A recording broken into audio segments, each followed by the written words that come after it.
rise of rock and roll. This generation is known for their drive, ambition, and influence in reshaping society through social and cultural revolutions.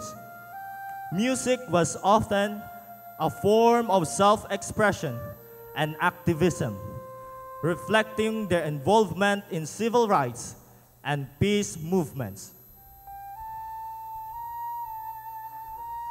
Sulod sa kalibutan nga mahinay-hinay og asinso, mao kini sila ang mga batan-on kaniadto.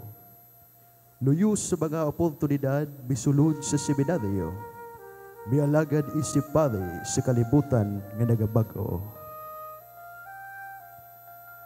Anad nga buhatag sa tanan alang sa damgo, adunay isug nga kasing-kasing sa pagtuo, maong kanila atong masabtan pag-ayo, ang panghuna-huna nga walay lugar ang kapildihan, ug ang mga pulong nga imposible nga damgo.